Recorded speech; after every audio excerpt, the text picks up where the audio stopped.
ويسر لي أمري واحلل عقدة من لساني يفقهوا قولي. قال المصنف رحمه الله تعالى ونفعنا بعلومه في الدارين آمين. الفاتحة.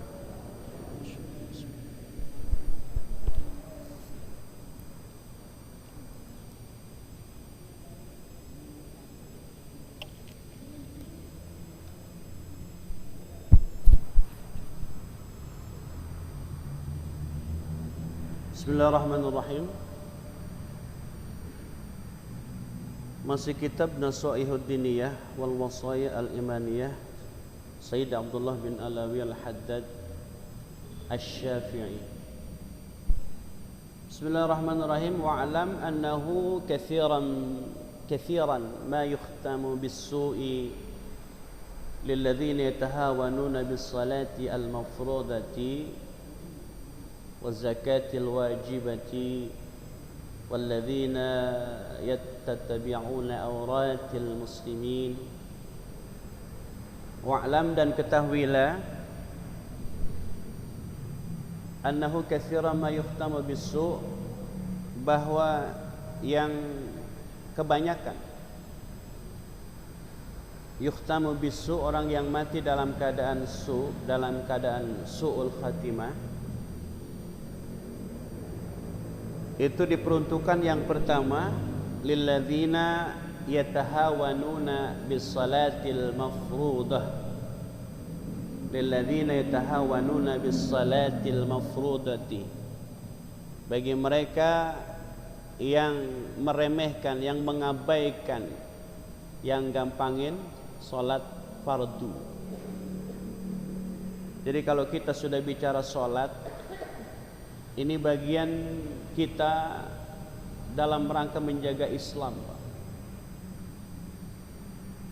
Bagaimana kita menjaga Islam? Dalam pembahasan sebelumnya ada ijtihad. Apa ijtihadnya? Menjalankan awamirillah, menjalankan semua titah dan perintah Allah. Berusaha kita menjalankan semua titah dan perintah Allah, walaupun kenyataannya kita belum maksimal. Karena perintah Allah itu bukan hanya sholat, tetapi sholat ini adalah satu ibadah yang memang dengan kita melaksanakan sholat, kita bisa menjaga Islam kita ini. Kenapa kemudian waktunya begitu luar biasa Allah sudah atur? Inna salata kanat 'alal mu'minina kitaban mauquta. Salat itu sudah ditentukan waktunya. Sehingga jangan usah atau tidak perlu kita merasa khawatir dengan salat kita, salat saya khusyuk apa enggak gitu. Karena memang kita enggak bisa salat khusyuk, Pak. Ada di sini yang sholatnya khusyuk? Enggak ada. Jangan dikira bisa orang dengan penampilan rapi begitu, pakai sorban kayak saya begini, pakai gamis dan lain sebagainya, sholatnya khusyuk. Tidak bisa gitu. Sehingga kemudian makna khusyuk itu adalah ketika dia melaksanakan sholat maghrib nih ya, sholat maghrib, kita sama-sama melaksanakan sholat maghrib, kemudian intidharus sholat ba'da sholat, nunggu sholat sebelum datang sholat. Artinya kita, duduknya kita ini nunggu sholat berpahala, kemudian kita mengkaji ilmu Allah dan dicatat oleh Allah sebagai orang yang sholat. Kita duduk ini, Alhamdulillah, kita lagi duduk ini dicatat sebagai pahala orang yang sholat.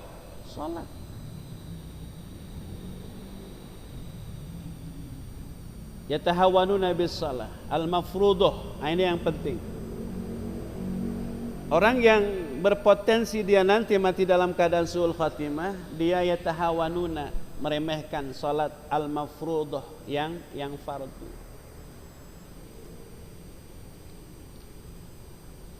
Tidak usah merasa risau khusyukkah salat kita atau tidak. Yang penting kita jalanin perintah Allah kita jalanin sholat sesuai dengan rukunnya, dengan syarat sahnya sholat, maka insya Allah sholat kita diterima oleh Allah Subhanahu wa ta'ala.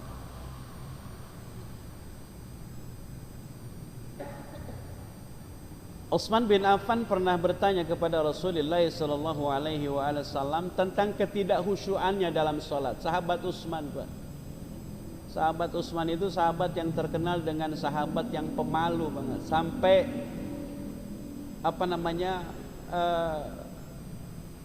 malaikat saja salut begitu. Sahabat Utsman bin Affan sahabat yang paling pemalu. Lihat sejarahnya Utsman bin Affan. Itu bertanya kepada Rasulullah sallallahu alaihi wasallam ketidakhusyuannya dalam salat. Kata Rasulullah, itu perangkap setan. Jadi setan itu begitu mendengar azan, Pak, dia lari. Sehingga dalam hadis darat itu terkentut-kentut. Makanya ketika Allah sebutkan wa 'allama Adam al-asma'a kullaha thumma 'aradahum 'alal malaikati faqala anbi'uni bi asma'i haula'i in kuntum shadiqin. Dalam tafsir Jalalain disebutkan bahwa Allah mengajarkan Nabi Allah Adam itu semua nama-nama benda. Yang ini membantah argumentasi para malaikat yang menyanggah kepada Allah, ya Allah, masa engkau ciptakan Nabi Allah manusia di muka bumi ini yang kerjaannya menebarkan kebencian, menumpahkan darah. Kemudian dijelaskan oleh Allah Subhanahu wa ta'ala, aku tahu apa yang kalian tidak tahu. Wa 'allama Adam al-asma. Allah ajarkan semua nama benda. Maaf termasuk kentut, Pak. Itu diajarin. Ada kalau kentut, kentut yang bunyinya keras, yang pret begitu, itu namanya darat. Kalau yang kentutnya enggak nyaring namanya fusa. Sehingga istilah bahasa Arab itu man yupsi, siapa yang kentut. Fusa itu kentut yang bunyinya, makanya diambil dari kata pes. Itu bahasa Arab, fusa. Man yupsi, siapa yang kentut gitu. Itu diajarin gitu. Sehingga setan itu menggoda kita orang yang lagi sholat, sampai kemudian dia menarik bulu yang ada di dubur kita. Untuk apa? Untuk menghilangkan keraguan, saya udah batal atau belum ya. Sehingga dia nggak fokus sama sholatnya. Jadi kalau ada ada yang bunyi, ada yang ketarik dari dubur kita, itu kerjaan setan. Dubur kita kan ada bulunya, Pak. Itu suka ketarik, itu kerjaan setan. Untuk apa? Untuk menghilangkan kehusyuan. Batal nih gitu. Sehingga apa? Dia kemudian keluar dan nggak bisa berjamaah. Itu sampai itu setan. Azan dia pergi, Pak. Begitu azan kelar dia balik lagi. Begitu azan kelar tuh setan balik lagi. Goda siapa? Goda yang baru datang. Semua imam, semua makmum yang salat dan imam digoda sama setan. Kemudian begitu qomat dikumandangkan, itu setan pergi lagi. Begitu selesai qomat, mulai sholat, setan datang lagi. Apa kata setan? Kamu batal tuh. Tadi dari rumah orang bersentuhan juga. Kamu tadi kan mengeluarkan sesuatu. Begitu. Itu setan. Sahabat Utsman mengadukan perihal ini. Kata Rasulullah SAW, kalau kamu merasa digoda dengan setan, bimbang sholat kamu, berapa rakaat, atau bacaan kamu menjadi kacau balau, tidak berusaha untuk khusyuk gitu. Sulit sekali untuk khusyuk. Kata Rasulullah apa? Watful ala yasarika thalathan. Nengok sebelah kiri kemudian tiupkan 3 kali. Tapi nengoknya jangan sampai begini, Pak. Kalau begini, batal. Salat kita begini. Kita merasa lagi salat ya, bismillahirrahmanirrahim, atau lagi jadi makmum. Segini nengoknya. Tidak membatalkan. Tapi niupnya juga jangan lebay juga. Jangan begitu juga. Ya, ini mentang-mentang kesel sama setan. Begitu tidak. Tiup. Watful ala yasarika salatan. Berapa kali? 3 kali. Niatnya ngusir setan. Dan selang beberapa hari kemudian aku praktekkan dan ternyata aku tidak tergoda lagi. Itu Utsman bin Affan. Ya, jangan kemudian loh, saya udah niup mulu kalau sholat masih jangan samakan. Paling tidak itu usaha-usaha yang Rasulullah SAW ajarkan kepada kita. Lilladzina yatahawanuna bis-shalah, Pak. Orang yang berpotensi mati dalam keadaan su'ul khatimah, yang pertama orang-orang yang meremehkan, orang yang mengabaikan salat. Salat ini media kita untuk menjaga Islam. Karena tak seorang pun mampu memberikan garansi kita mati ini dalam keadaan beragama Islam. Makanya doanya apa? Tawaffani muslima wa alhiqni bis salihin. Ya Allah, wafatkan aku dalam keadaan muslim dan pertemukan aku dengan orang-orang saleh. Sehingga khusyuk itu dalam salat maghrib menuju isya, dari maghrib ke isya kita tidak maksiat saja. Khusyuk salat kita. Menjadi percuma, menjadi sia-sia, menjadi tidak ada manfaatnya kita sholat nangis bacanya. Ketika zikir la ilaha illallah, la ilaha illallah, selesai sholat kita maksiat. Ustaz, emang gak boleh sholat nangis? Boleh. Emang gak boleh lagi zikir nangis? Boleh. Tetapi inti dari kehusyuan itu, dari satu sholat ke sholat yang lain, dari isya ke subuh, itu kan waktu yang sangat lama. Makanya kemudian Rasulullah SAW sebutkan bahwa ada orang yang tadi malam dia beriman, paginya kemudian berubah menjadi kafir. Ada orang yang tadi siangnya dia beriman, kemudian malamnya dia kafir. Karena perjalanan dari subuh ke zuhur lama enggak? Lama. Perjalanan dari isya ke subuh lama enggak? Lama. Di situ setan goda kita, Pak. Hati-hati. Ya sholat kita 5 waktu, sekali sholat paling berapa menit, Pak? Ya kalau yang sholatnya ekspres ya 5 menit begitu kan. Bacanya udah kuliah sama kulhu gitu. Sah. Kalau bicara sah sholat. Cuman saran saya kalau lagi sholat bacaannya diganti-ganti biar nggak ditebak sama malaikat. Lu mau paling gue baca inna kata malaikat begitu. Bener banget begitu kita sholat dibaca inna. Ganti, Pak. Sholat-sholat yang lain. Supaya apa? Supaya menimbulkan kehusyuan.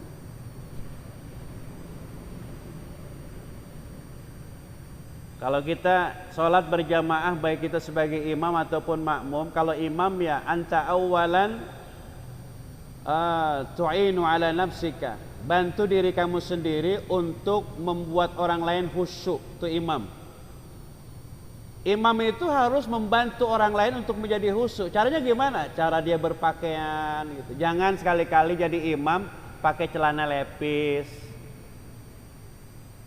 Makanya jangan main-main, jangan ada makmum pakai kaos, celananya lepis belel ada di depan, Pak. Kalau imam batal, terus dia gantiin kan, yang pas ukuran di depan imam kan, belakang imam. Kata Rasulullah, Sini, dipanggil sahabat-sahabat yang mulia, yang orang-orang alim, yang paling paham dengan bacaan Quran. 3 orang minimal. Pas tengah, kiri dan kanan. Kalau imamnya rapi, bajunya bagus gitu, wangi Pak, wangi gitu. Sunnah pakai wangi-wangian itu sunnah.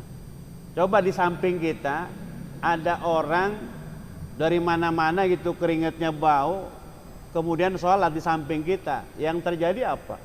Sampai sini perengus banget begitu Pak. Makanya kalau kita lagi makan buah-buah yang berbau, makanan yang berbau, makan jengkol, makan pete, makan bawang merah, bawang putih, itu makanan yang Rasulullah, bawang ya, Rasulullah enggak suka. Dulu ketika beramai-ramai Rasulullah dan sahabat dalam perjalanan mampir ke masjid, sebelum mampir yang ada di bawah itu cuman bawang doang. Lapar mereka, akhirnya dimakan. Begitu sholat, kata Nabi, ini bau apa sih, ngambreng banget lah, bawang. Seisinya jamaah itu makannya bawang semua, karena memang gak ada. Makan bawang ya Rasul. Dah, ngapa makan gituan sih, kira-kira begitu. Jangan kau dekati itu. Makanya ini kemudian dasar hukum makruh saja, ya. Makanya apa? Kalau mau sholat ya bersihin dulu gitu. Ngilanginnya gimana Ustadz? Kalau habis makan jengkol, makan pete, hilang bau jengkolnya, jadi bau pete. Gitu. Ya makan, ya paling tidak gosok gigi begitu. Untuk menjaga kita dan orang lain supaya khusyuk. Penjelasan Sayyidina Abdullah bin Alawi al-Haddad juga dikutip dalam kitab Sabilul Iddikar wal i'tibar bima yamurul insan wa yanqadilahu bil a'mal di halaman 56. Wa aktsaru ma yus'a alai su'ul khatimah wal iyadzu billah al mutahawinu bis shalah. Kalau kitab yang tadi redaksinya ya tahawanuna bis shalah al mafruḍah, tambahannya al mafruḍah. Yang meremehkan salat. Yang berikutnya wal zakatil wajibah, orang yang enggak bayar zakat. Yang enggak bayar zakat. Zakat itu kan tidak hanya zakat fitrah, tapi juga zakat mal. Ya, zakat harta.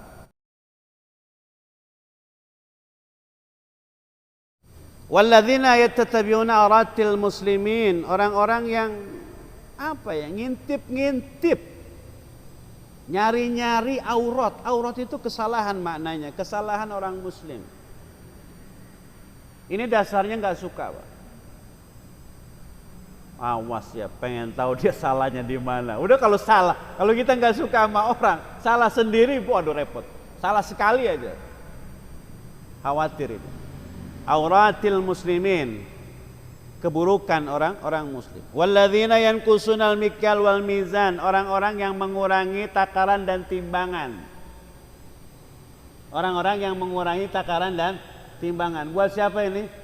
Buat pedagang dan juga pembeli. Ustadz, emang yang beli ngurangin? Ya enggak ngurangin bagaimana?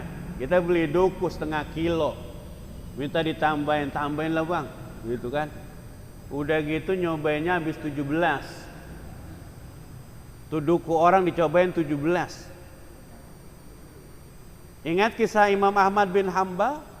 Imam Ahmad bin Hambal itu beli korma 1 kilo. Begitu ditimbang, Imam Ahmad bin Hambal nemu kurma yang jatuh yang bukan dari kurma yang dia beli. Dimakan, begitu pulang malaikat berbisik, hari ini doanya Imam Ahmad bin Hambal enggak dikabul sama Allah, enggak diterima. Emang apa? Dia makan korma yang bukan punya dia. Dahsyat, Pak. Akhirnya Imam Ahmad bin Hambal besoknya datang lagi ke tukang korma itu, enggak ada ternyata. Bang, nanya apa Pak? Dulu nggak ada yang kenal Imam Ahmad bin Hambal, nggak ada yang kenal. Sama seperti ceritanya Imam Ahmad bin Hambal ketemu tukang roti. Masih ingat ceritanya ya, ketemu tukang roti. Jangan di situ Pak, tidur-tiduran di masjid. Gak boleh, merebutnya galak. Saya musafir Pak, walaupun musafir gak ada urusan. Sono, kata merebut. Di luar juga udah di luar diomelin juga. Kagak boleh Pak, bader banget jadi orang begitu. Merebutnya galak banget. Akhirnya ada tukang roti. Tukang roti kemudian, sini Pak, mampir rumah saya. Kesimpulannya apa? Itu tukang roti dari mulai awal sampai akhir kerjaannya istighfar. Bikin roti dari mulai proses awal sampai akhir istighfar. Astagfirullah, astagfirullah, astagfirullah, astagfirullah. Enggak berhenti-berhenti Pak. Nanya Imam Ahmad bin Hambal, Pak, udah berapa lama Bapak istighfar? Saya udah 30 tahun Pak istighfar begini. Saya mah resep aja, ngurangin dosa, kata itu tukang roti. Lalu apa yang Allah berikan kepada Bapak? Setiap saya minta pasti Allah kasih Pak. Kata tuh tukang roti. Gara-gara cuman istighfar. Makanya kalau kita berdoa syaratnya apa Pak? Istighfar, astagfirullahaladzim. Begitu doa yang benar, jangan langsung kepada maksudnya. Istighfar dulu, ngaku kepada Allah kita banyak dosa. Apa akhirnya? Tapi ada satu Pak yang belum Allah kasih. Apa? Saya pengen banget itu ketemu sama seorang ulama besar namanya Imam Ahmad bin Hambal yang ada di depan matanya. Nangis Imam Ahmad bin Hambal. Ternyata pantas aja saya selama ini resah, gelisah pengen kesini Pak. Ternyata istighfar Bapak yang membuat saya kesini. Makanya kalau kita lagi kangen sama orang, istighfar. Bini nggak pulang, istighfarin aja Pak, nggak usah dicariin. Astagfirullah, astagfirullah, astagfirullah. Pulang tuh Ustaz. Agak. Ya, jangan samain kita sama Imam Ahmad bin Hambal, orang-orang yang sudah istiqomah. Istighfarnya 30 tahun. Lah kita istighfar kan kadang-kadang sholat juga assalamualaikum warahmatullahi wabarakatuh, malas banget sama istighfar. Istighfarlah kepada Allah sebanyak-banyaknya. Kapan itu? Tidak hanya di dalam sholat, tapi di luar sholat. Pulang Imam Ahmad bin Hambal nyari tuh tukang korma, bisik-bisik. Akhirnya doanya tidak diterima kata para malaikat. Dengar itu Imam Ahmad bin Hambal nyari lagi. Kemana Bang tukang korma? Gak ada, udah pindah Pak. Ngapa emang? Aduh kacau ini. Saya mau ketemu. Akhirnya ketemu Pak. Pak, kemarin korma Bapak saya makan. Minta redonya ya. Oh iya Pak, udah saya redoin begitu. Pesan moralnya apa? Kita kadang-kadang suka ngeremehin barang-barang yang kita makan dari teman kita. Lah itu punya si Anu jangan dimakan, demam. Gak apa-apa, demam ikhlas. Lah belum tentu, siapa tuh makanan emang dipengen gitu. Kita kadang-kadang orang lagi makan gitu, kita nimbrung aja gitu, kagak pakai pamit gitu, kecuali ditawarin gitu kan. Jangan main comot baik gitu. Makanya penting ketemu dengan orang. Ikhlasin ya, iya ikhlasin. Tapi kalau belum ketemu jangan sekali-kali. Ini repot Pak. Walladzina yakhda'una al-muslimin wa yakshunahum wa yalbasuna 'alaihim fi umuruddin wad dunya. Orang-orang yang yakhda'una itu mengolok-ngolok. Ya. Jangan sekali-kali kita mengolok-ngolok muslim dengan muslim yang lainnya. Rabbana ighfir lana wa li ikhwanina alladzina sabaquna bil iman wa la taj'al fi qulubina ghillan lil ladzina amanu rabbana innaka Ra'ufur Rahim. Wa la taj'al fi qulubina, ya Allah jangan kau jadikan hati kami itu gilan. Gilan itu kebencian. Enggak boleh kita benci begitu. Hatta dia kafir sekalipun. Saya ulangi lagi. Hatta dia seorang kafir sekalipun tidak menjadi muslim seperti kita. Kenapa? Karena di akhir hayatnya dia belum tentu mati dalam keadaan kafir. Betul Pak? Banyak orang-orang di luar Islam di akhir hayatnya dia masuk Islam, dosanya hilang Pak. Dari katakan dari kecil sampai usia 50 tahun dia di luar Islam, masuk Islam umur 50 tahun. Dosa-dosa yang lalu hilang. Dosanya dihitung usia 50 tahun. Nah, dihitung dari situ tuh sama seperti orang gila. Orang gila itu ngitung amalnya sebelum dia gila. Kalau begitu dia sudah gila, itu nggak ada tuh, nggak ada urusan, bebas hukum dia, kebal hukum orang-orang gila itu. Walladzina yukadzibuna awliya Allah, orang-orang yang mendustakan wali-wali Allah.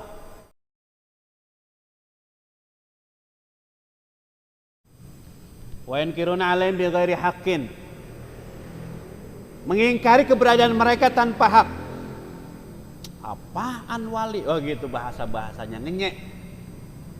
Walladzina yad'una ahwalal auliya, yang yad'una itu mengklaim, menuduh ahwalal auliya, keadaan para wali itu dinyek sama mereka. Makanya mereka enggak suka, tidak begitu demen sama wali. Wa maqamatahum, dan makam-makam mereka min ghairi sidqin, tanpa kebenaran. Wa min akhwafu ma yakhafu min ala sahibi su'il khatimah, yang paling khawatir kata Sayyid Abdullah bin Al-Haddad, orang yang berpotensi mati dalam keadaan su'il khatimah, al bid'atu fid din. Al bid'ah, makna bid'ah, melakukan sesuatu perbuatan yang tidak ada asarnya dalam agama. Ya. Misalnya apa? Nama nambahin sholat subuh 3 rakaat, itu bid'ah namanya. Terus sholat zuhur 5, itu bid'ah gitu. Terus sholatnya pakai apa namanya, ditambah-tambahin. Pernah kemarin ya viral, ada seorang wanita yang katanya dari Australia, sholat di pinggir kali, dengar nggak? Sholat di pinggir kali, begitu 1 rakaat, ya 1 rakaat begitu, dia ngambil sejadahnya lagi, dipindah ke depan begitu. Ini bid'ah yang kayak gini, nggak ada asarnya, nggak ada ajarannya, begitu hadirin. Jadi 4 rakaat langsung bangun, pindah sajadah begitu. Wa kadzalika idmaru syakki fillahi wa rasuli wal yaumil akhir. Begitupun apa namanya, idmaru syakki fillah, menyembunyikan keraguan kepada Allah. Artinya ragu kepada Allah, ragu kepada Rasulullah dan hari akhir. Termasuk orang-orang yang sebetulnya hari akhir ada apa kagak sih? Naudzubillah, Pak. Sebetulnya Allah ada apa kagak sih? Naudzubillah. Hari akhir ada kagak ya? Ya Allah, jangan sampai. Makanya selalu dalam kajian saya berpesan, mulailah untuk tidak berprasangka buruk kepada Allah Subhanahu wa ta'ala, apapun kondisi kita.